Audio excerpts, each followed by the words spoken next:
Well, it is great to have you here today. My name is Brannen. I get the privilege of being lead pastor here. And, whenever you grow up, there's a few moments in your life that you're like, that was a really defining moment for me.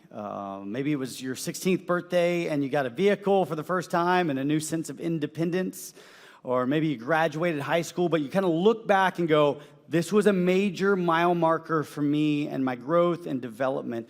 Well, in so many ways, I actually feel like that is one of those days for our church.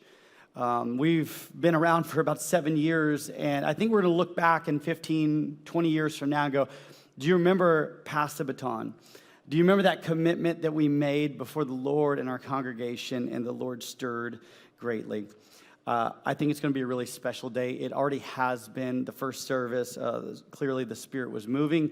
And I expect him to do that in this service as well, to continue to do that. Hey, one other thing. Next week, we're going to kick off a brand new series. We love to teach through the Bible. And so we're going to be going through the book of Matthew, probably for the next several years. And we started that at the end of last year. We're going to be resuming that next week. And I really, really, really am excited about next week and what the Lord has for us. This week, though, I've got, don't put it up yet, I've got a picture for you, and it is the absolute best picture I have of my 12-year-old son. I mean, this picture really takes the cake. He's got a lot of good pictures, but this is my favorite picture. Go ahead and put it up. Absolute favorite picture right there. Let me give you some context of this picture. His older brother just got done riding Scorpion at Busch Gardens. And he goes, I want to ride it. And so I have this rule as a dad. I don't know if this is right. I don't know if it's wrong, but I have this rule. If I get in line with you for any ride, you're committed. There's one way off this ride, and that is to ride the ride and then exit the ride. We're not like taking like the secret passage out of here. And so he's like, all right, Dad, I'm in. I want to do this. And so we got in line. I'm like, all right, you're committed now. We're doing this thing. And so Scorpion, man, what a jingy ride at Busch Gardens. If you've not read it or rode it before, it is terrible. It's built, I don't know, maybe the 50s. It's very old. It gives me a headache every single time I ride it. But we make it up to the top. And this moment right here that we captured, we are on our way down.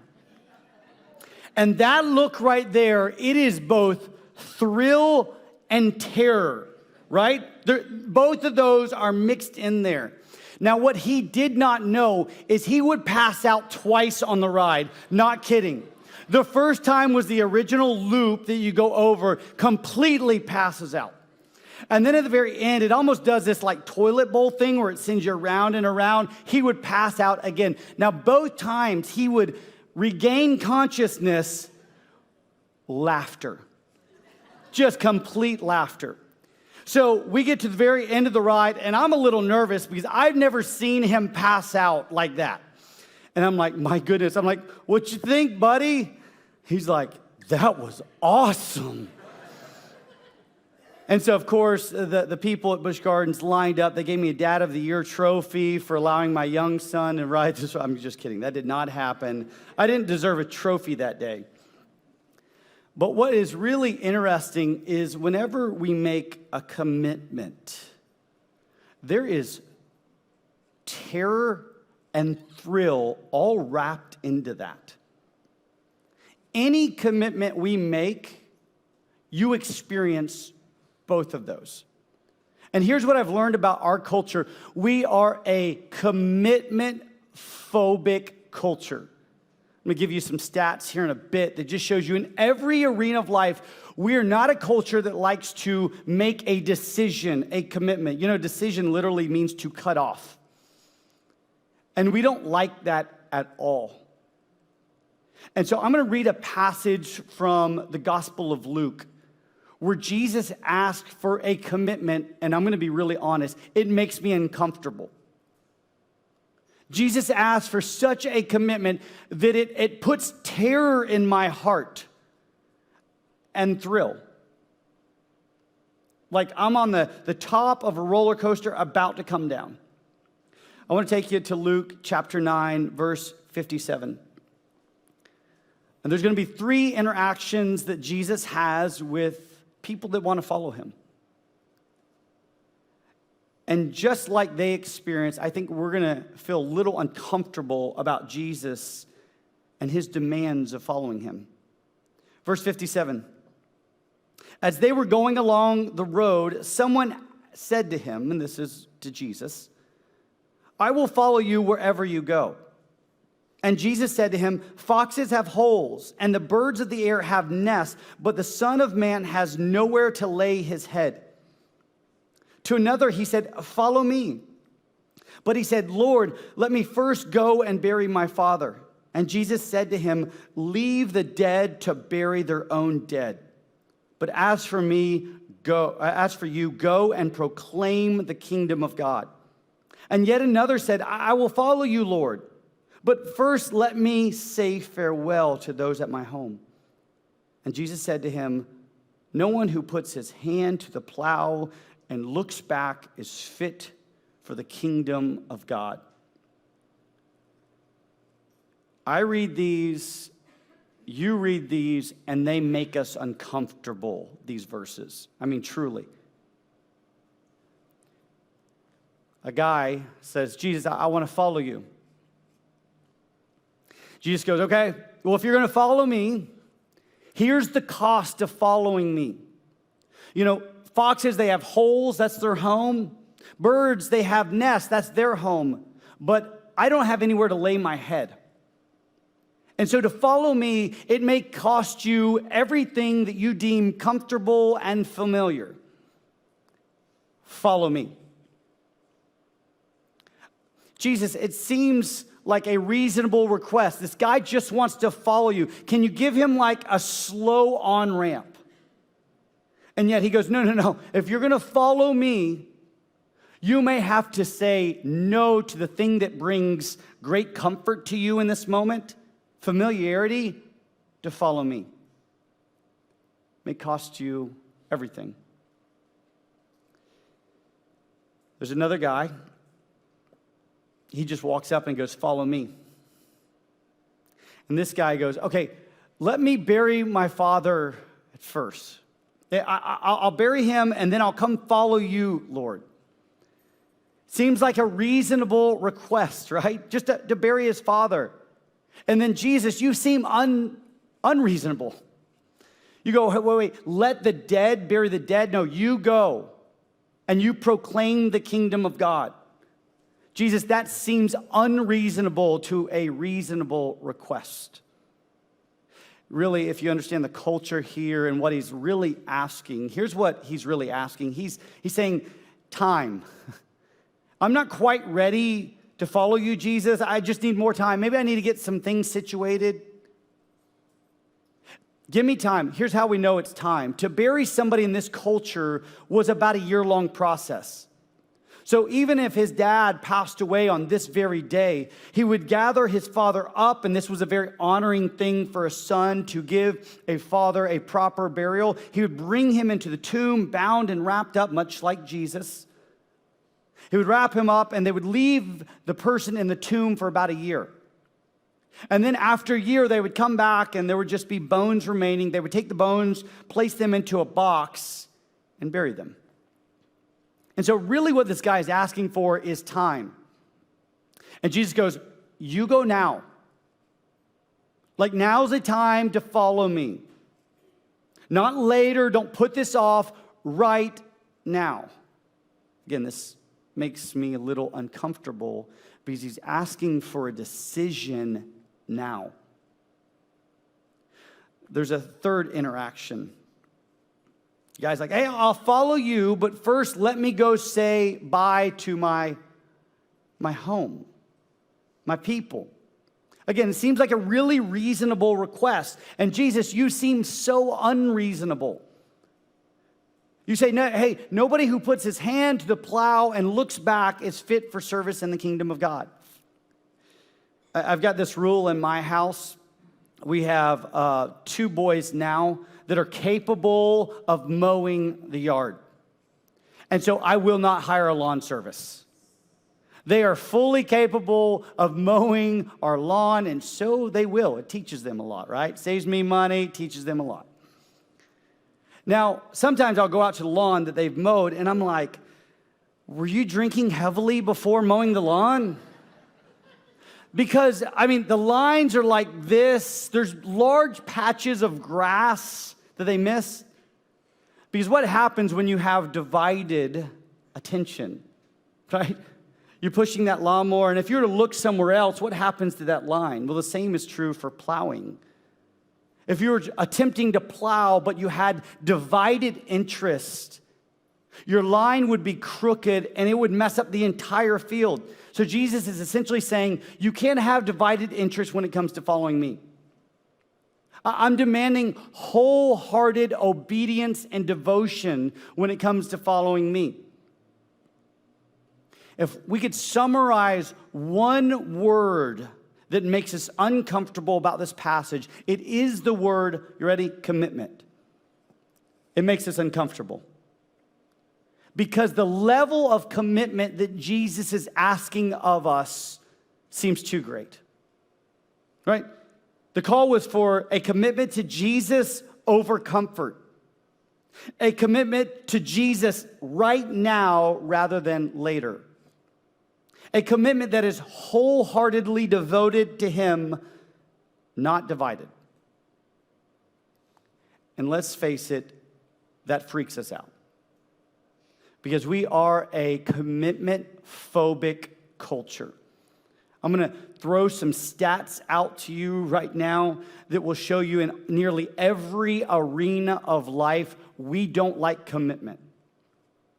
In 1999, so nearly 25 years ago, you ready for this? Barna conducted some research on commitment in the area of faith. And here's what they found. 72% of Americans claim that they had a personal commitment to Jesus Christ. And that commitment was important. So 25 years ago, approximately 3 out of every 4 people in America would say, hey, I'm committed to Jesus. He's pretty important to my life. Well, they dug into this commitment a little bit. And they were like, how committed are you? Well, only 44% of adults 40 years and younger strongly affirm to wanting a deeper connection with God and would do whatever it takes to get and maintain that deeper relationship. So 72% said, yeah, I follow Jesus, it's important.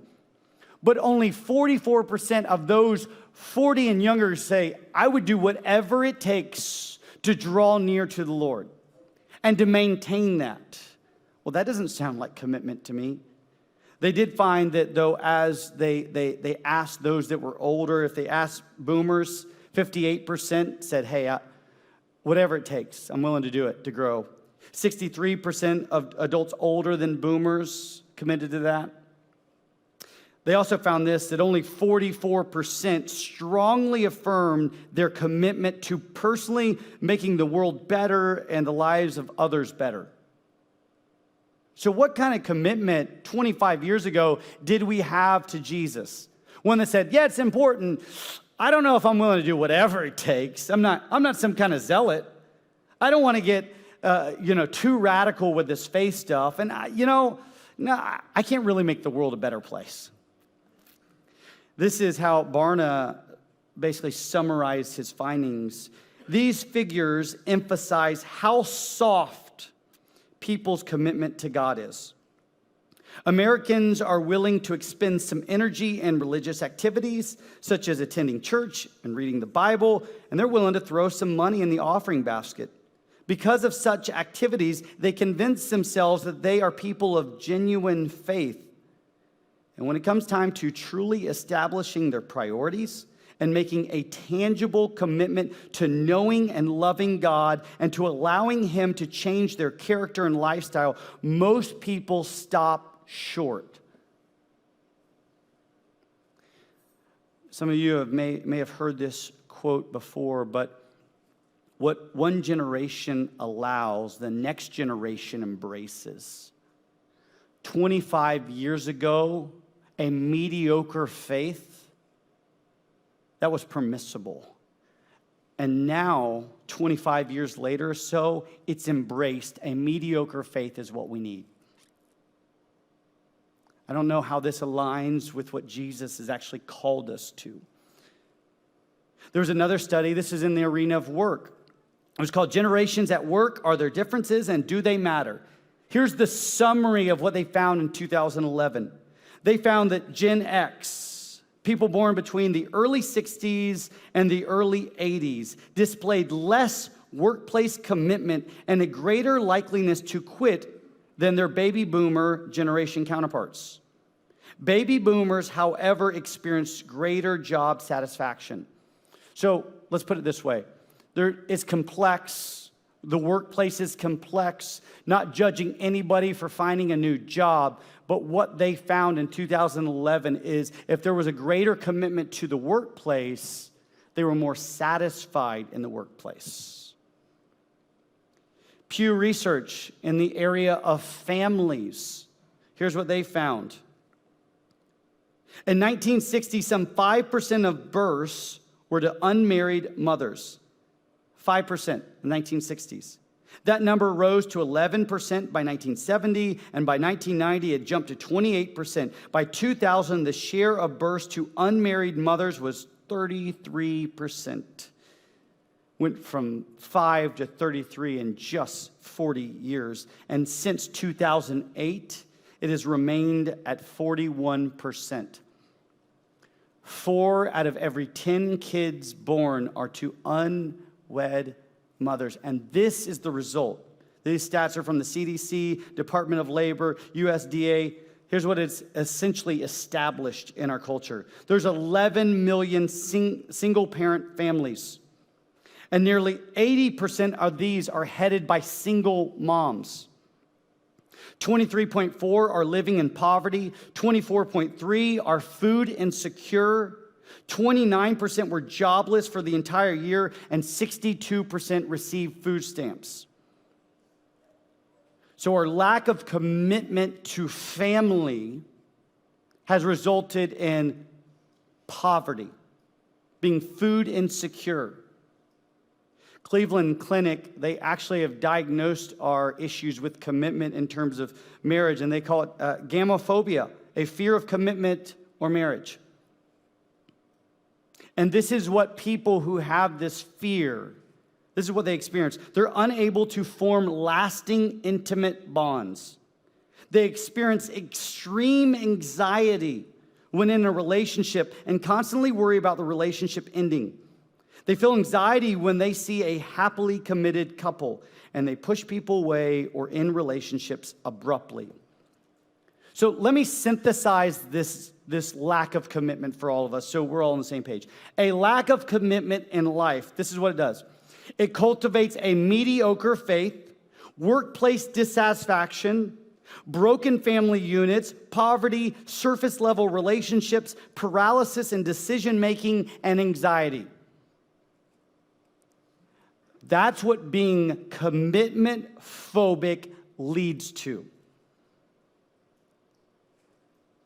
And I guess my question is there a better way? Is there a better way? And I look at the life of Jesus and he goes, yeah, commit yourself fully and completely to me. Just a few verses before these 3 conversations in Luke 9:23, this is what it says. And Jesus said to all, if anyone would come after me, let him deny himself and take up his cross daily and follow me. All right, I'm really uncomfortable now, Jesus. Like, this is what you're asking of me? So you're saying deny myself. So take my agenda, my priorities, my desires, and you're saying lay all of those down. Lay all of those down, and then you want me to carry the instrument of my death across. You don't want me to just do it on the front end of my commitment to you. It's a one-time thing. He says, no, you do it daily, and then you follow me. Deny yourself, take up the instrument of your death, and follow me daily. Jesus, this feels like way too much. In our culture, this freaks us out. It scares us away from Jesus. But I love what he says as he continues on. Ready for this? He says, for whoever would save his life will lose it. But whoever loses his life for my sake will save it. The creator of all goes, hey, radically commit yourself to me. Let the dead bury the dead. Don't put it off. It may cost you your comfort and what's familiar. Say yes to me right now. Wholeheartedly follow me. And if you do those things, what you and I find is not that we are missing out, but we actually find life and life to the full. See, a lot of us believe that if I really committed to Jesus, there's this fear inside of us that somehow he's going to strip my life of joy. That if I really committed to Jesus and I wholeheartedly followed him, he's going to strip my life of joy. I'm going to have cosmic FOMO. Like I'm going to miss out on things. He's going to withhold things. This has been the lie from the beginning. The lie of Satan is that, Eve, you're missing out on something. God is withholding something from you. Hey, God doesn't want you to have joy. And we believe it and we don't make a commitment. And yet what the Creator says to us, you and I are hardwired this way. The way that we were designed is the creation would humbly submit to the Creator. He goes, and that's how you and I thrive. That's how we live life to the fullest. I want to show you that picture again of my son, Leland. My favorite all time. I've got a video of him too. So if you want to see that, just let me know of this entire ride. And he passes out twice. It's great. It's great. Hindsight, it's great. In the moment, not great. That sense of thrill and terror when we make a commitment. Here's how we can weave all of this together. See, when you're looking at that, bring it back up. When you're looking at this picture, you're drawn to his face, right? And that piece of gum in his mouth. Who gave him the piece of gum? But what you can really quickly miss, who's holding him. That in this moment of thrill and terror, his dad is holding him. Committing to Jesus, we must measure and count the cost. It should be a thing that strikes a little fear in our heart and a little sense of thrill. But we do all that knowing that our Father in heaven holds us in that moment. And this is how we were called to live, is being held in this thrill and terror by our Heavenly Father. And whatever this life brings to us, He's got it. He's the anchor for our soul. He is the foundation that is unshakable. And He will not let us go. And so here's what I know. Here's kind of the calling for us. Is to be a people of commitment. We know what a lack of commitment leads to. And God calls His people to be a people of commitment. Now, here's what I also know about our culture. We are commitment phobic in all the wrong ways. And yet we are committed to other things that are not profitable for our souls. A new show comes out on Netflix, and we're committed to watching that entire series in 52 hours. We're committed. We're committed, if you're raising children right now, we're committed at some point to just giving them everything, right? It could be academic or sports. And like our entire life revolves around this commitment. Sometimes we find that we are committing, but maybe we're not committing to the right things. And so when I say that we are a people of commitment, what does this mean? Well, first and foremost, we commit to King Jesus.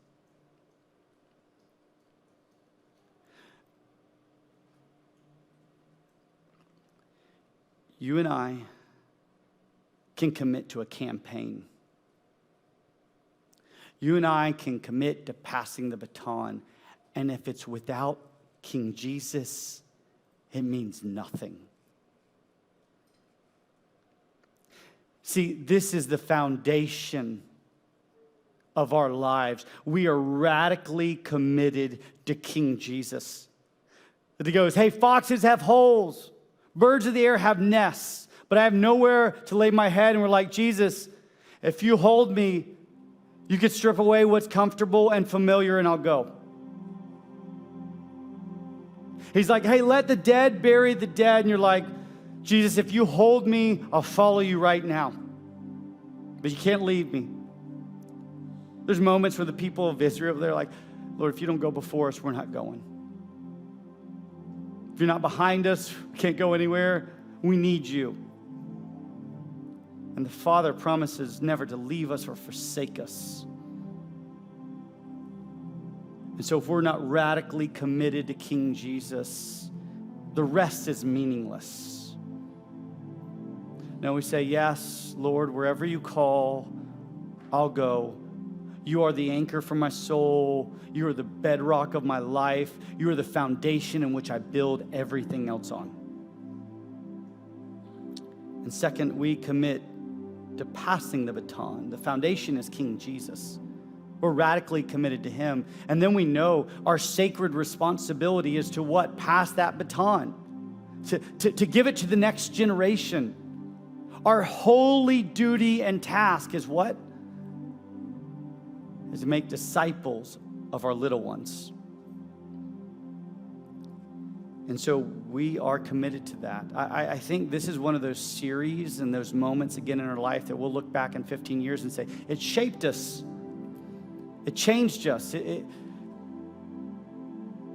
We committed to passing that baton and that season, and we haven't stopped. And then finally, we commit our time, talents, and treasure for his glory. See, commitment always translates to sacrifice. Sacrifice comfort, follow me. Sacrifice what is familiar, follow me.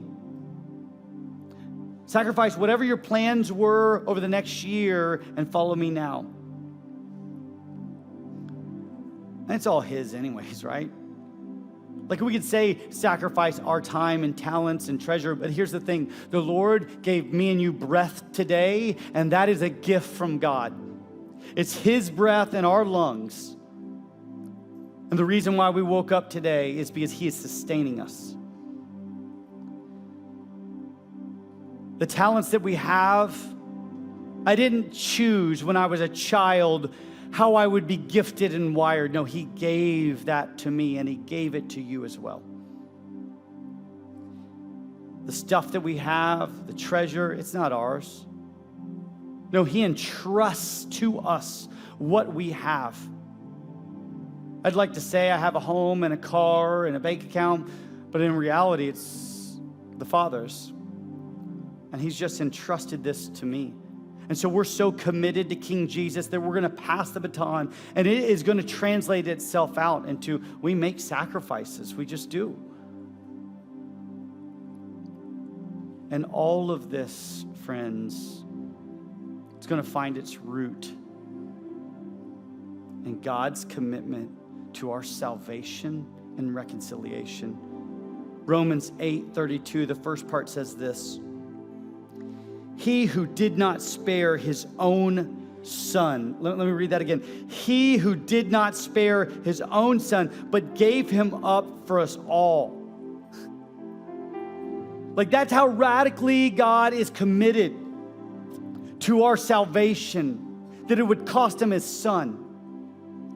Our reconciliation to the Father, he goes, I know what it's going to cost. I've counted the cost. My son, you are going to go save and redeem them through your perfect, sinless life.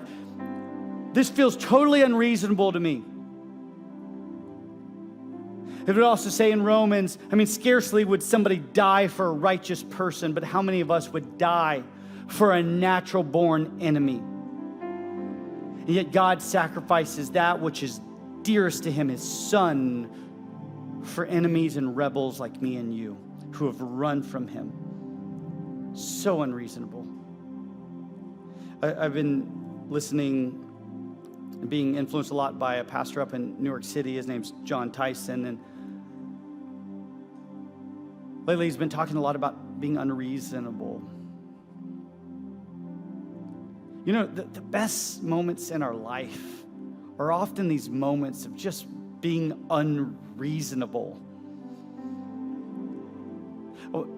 This summer, you guys were so gracious to me. You gave me a sabbatical after serving here 7 years. You guys gave me a sabbatical, and I had 8 weeks off. And one of the things I really wanted to do is I wanted to take my boys, 2 of my 3 boys who were still in the house. I wanted to take them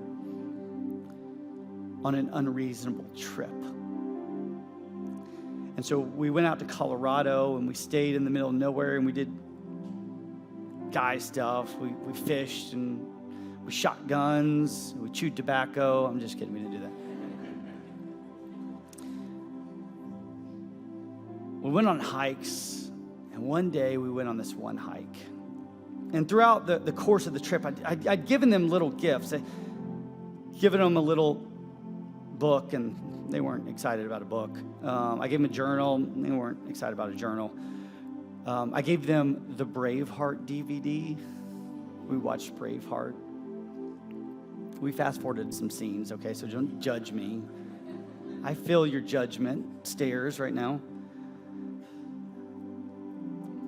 But there was a really sacred moment of being unreasonable. Before the trip, they got an older brother, and he's out of the house now. He's 21 years old, and he's got this chain. It's got a cross on it. And so they'd ask for a chain, a cross. And I'm like, there's no way in heck. I mean, you guys don't even know how to wash your own clothes, and you want like something that's that valuable and precious? Like, no way. And so before the trip, I talked to my wife, Heather, and I'm like, hey, I think I've got to be unreasonable here. I think I need to get them that chain. I think I need to get them that cross. And so we had hiked 3 miles on this day, and they had no idea that in my back pocket, I had 2 chains. We made it up to the top of this mountain. I said, one day you're going to be men. And this is the heart of your father, your earthly father. Is that the defining piece of your life, the foundation, the bedrock, would be King Jesus. Proverbs says to bind this love around your neck daily. Don't neglect it. And so, boys, I want to give to you something unreasonable. Have you priced out how much gold costs right now? I mean, it was completely unreasonable. In that moment, I said it to them before, and I'll say one of the most special moments in my life was a moment of being unreasonable. That right there, just a really cool moment.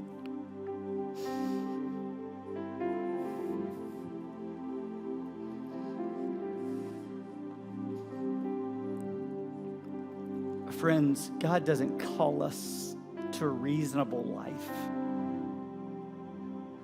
And if that's what you want, then guess what? you'll have a mediocre version of the faith that Christ calls us to. And he calls us to swim in the deep. And I don't know what the heck's out there, but I know he's holding me. He calls us into the mysterious, and I don't know it, but he certainly does.